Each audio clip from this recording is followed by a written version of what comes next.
Rifle भी है। तेरे पिस्तौल की गोली चढ़ तो पहला मेरे पिस्तौल दी 6 गोलियां तेरा सीना छान नहीं कर देंगिया। मैं तेन कानून अस्सलाम वालेकुम, मैं तारक सानी ते तुसी देख रहे हो मेरा चैनल रैबर इंटरटेनमेंट प्लस।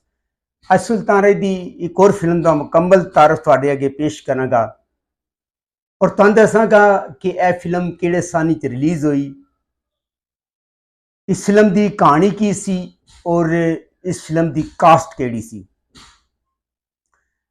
उस फिल्म का नाम है काली चिरन। 27 अप्रैल 1990 बरोज़ जुमा ईद उल फितर के मौके पर रिलीज़ होने वाली एक रंगीन पंजाबी फिल्म काली चिरन। इस फिल्म नूं अकबर प्रोडक्शन ने रिलीज़ किया सी ते इस फिल्म का जिहड़ा प्रोड्यूसर है वह भी अकबर सी।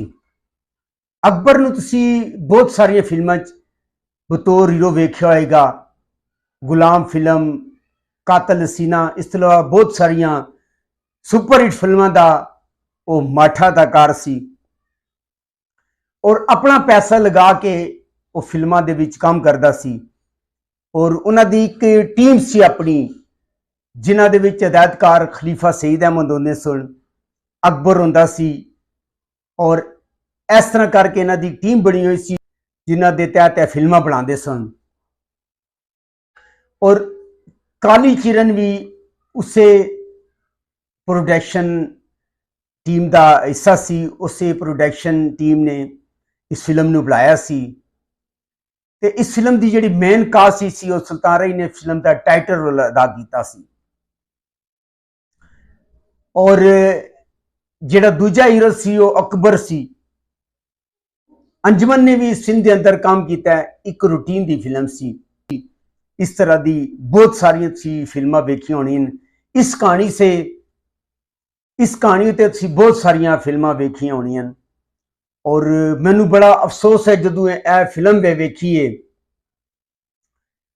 और इस फिल्म के राइटर जिहड़े सिक्केदार सन उन्हां दा जदों मैं काम वेख्या है, सिक्केदार एक मोतबर नाम सी इंडस्ट्री का और बहुत सारिया सुपर डुपर हिट फिल्मां सिक्केदार ने इंडस्ट्री नूं लिख के दित्तियां, जिन्हां इंडस्ट्री की सब तो सुपर डुपर हिट फिल्म उस दौर की मलंगी सी, जिहड़ी कि सिक्केदार ने लिखी और सुपर डुपर हिट हुई। और जदों मैं उन्हां दी काली चिरन फिल्म वेखी तो मैनूं बड़ा अफसोस होया क्योंकि ना इस फिल्म का कोई सिर सी और ना कोई पैर सी। काली चिरन जिहड़ा होंदा एक मुसलमान होंदा है। सुल्तान राय ने टाइटल अदा किया है।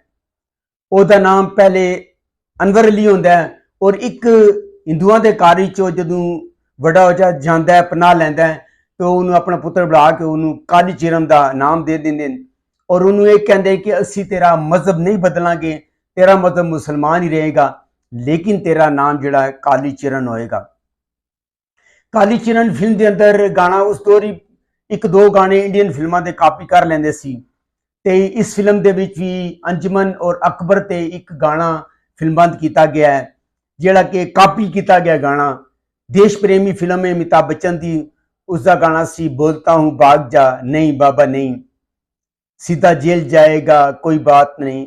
इस तरह का गाना अंजमन ते अकबर ते फिल्मबंद किया गया है।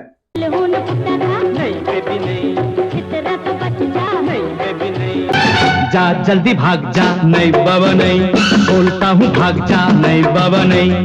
और अकबर बेचारा चूंकि एक माठा एक्टर सी, पैसा कोल है सी, लेकिन वो उस तरह की एक्टिंग नहीं कर सकता सी जिस तरह का उसका करैक्टर होंदा सी।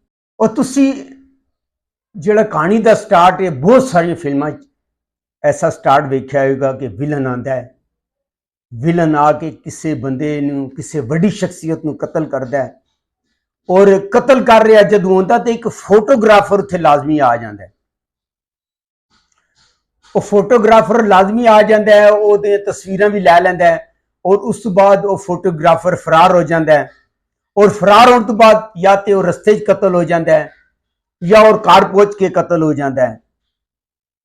इस तरह का सीन सी कि हुमायूं कुरैशी जिहड़ा एक डाकू होंदा है वो कतल करता है और इस कतल का जिहड़ा गवाह होंदा है, फोटोग्राफर होंदा है, उन्हां दी तस्वीरां खिंच लैंदा है और खिंच के फरार हो जाता है और रील किते छपा देंदा है ਇਸ ਤਰ੍ਹਾਂ ਕਰਕੇ ਇਸ ਕਹਾਣੀ ਦਾ ਸਟਾਰਟ ਹੈ ਜਿਹੜੀ ਕਿ ਤੁਸੀਂ ਬੇਸ਼ੁਮਾਰ ਹਜ਼ਾਰਾਂ ਫਿਲਮਾਂ 'ਚ ਮੈਂ ਸਟਾਰਟ ਵੇਖਿਆ ਹੈ। ਔਰ ਸਿੱਕੇਦਾਰ ਸਾਹਿਬ ਦੀ ਮੈਨੂੰ ਹੈਰਤ ਹੋਈ ਉਹਨਾਂ ਦੇ ਕਿ ਇतना अच्छा लिखने वाला बंदा कापी फिल्मां लिख रहा है, कापी पुराना कोई स्क्रिप्ट चुक के उन्होंने किसी का अपना नाम लिख के मेरा हल दे दिता है। और सिक्केदार साहब अच्छा जड़ा ना लिखण वाले सन, लेकिन काली चिरां जब स्क्रिप्ट में वेख्या तो मैनू बड़ी हैरत हुई। सपना भी इस फिल्म के अंदर ऐसी सपना ने एक रूटीन का काम किया है, एक डॉक्टर होंदी है, उसका भी कोई खास काम नहीं, 2-4 गाने होंदे ने और ऐदी कुछ कहानी कुछ सीन जड़ा ना देश प्रेमी दे नाल मुतासर हो के लिखे गए। और इस अलावा अंजुमन भी हर फिल्म की तरह एक चोर होंदी है। और काली चिरन जिहड़ा होंदा है, काली चिरन लोकां दी हमदर्दी च बहुत सारे ऐसे काम करता है जिसकी वजह तू पुलिस और मजबूर हो जाती है, यानी कि पुलिस इलाके जराइम कंट्रोल नहीं कर सकती ते काली चिरन जिहड़ा आंदा है और हाँ के हर मुजरम नू जिहड़ा पुलिस तो फरार हो जाता है या कोई गैर कानूनी काम करता है, काली चिरन उन्होंने मारदा है। और पुलिस आके शुक्रिया उदा अदा करती है कि काली चिरन ए मुजरम सी, ए जेल तो फरार हो गए सी, या ए बहुत बड़े डकैत सी, ए बहुत बड़े कातल सी, ते तेरी बड़ी मेहरबानी है तू इन्होंने मार दिता है। और बहुत सारी दफा उन्होंने ऑफर कर देन कि तू पुलिस के महकमे भर्ती क्यों नहीं हो जाता, लेकिन काली चिरन हसबे मामूल कहता है कि मैं बाहर रह के मुल्क को कौम की खिदमत करांगा, मैं पुलिस भर्ती नहीं हो सकता। इस टाइप की यह फिल्म है। और इस फिल्म से जो प्रिंट है वह भी बहुत कस्या पटिया है, क्योंकि पुरानी फिल्म सी, लेकिन बहुत सारिया पुरानिया फिल्मों का तुसी प्रिंट वेख्या होगा कि बड़ा जबरदस्त प्रिंट होंदा है, कैमरे अच्छे यूज होंदे ने, पर इत्थे जिहड़ा ना प्रिंट बड़ा खराब तुहानूं मिलेगा। फिल्म तो यूट्यूब पे तुहानूं मिल जाएगी, लेकिन इसका प्रिंट जिहड़ा ना बड़ा ही खराब तुहानूं मिलेगा। और इस फिल्म के अंदर बहुत सारी नवी कास्ट नूं शामिल करके बजट बचाने की कोशिश की गई है, ताकि घट बजट के अंदर रह के इस फिल्म नूं कंप्लीट किया जाए, मुकम्मल किया जाए। और तुहानूं पता होगा कि जो नवा एक्टर होंदा है तो बहुत सारे अच्छे भी एक्टर होंदे, जो नवे एक्टर होंदे बहुत सारे भी अच्छे होंदे, बड़ा अच्छा उन्होंने पहले फिल्म तो स्टार्ट बड़ा अच्छा लिता, लेकिन इस फिल्म के अंदर भी बहुत सारे नवे एक्टरों को मौका दिता गया, लेकिन वो इन्नी अच्छी एक्टिंग का मुजाहरा नहीं कर सके। और उस तो अलावा रंगीला और अलबेला ने कॉमेडी की है, वही रूटीन की कॉमेडी है, यानी कि यह फिल्म तुहानूं यूट्यूब पर मिल जाएगी। मैं पूरी फिल्म वेखी है, मैनू तो इस फिल्म ने कोई मज़ा नहीं दिता। तुसीं अगर वेखो तो फिल्म शायद मज़ा दे दें, क्योंकि सिर्फ लड़ाई मार कुटाई है, कहानी का कोई नामो निशान नहीं है कि कहानी के बेस के अंदर की दस्या गया।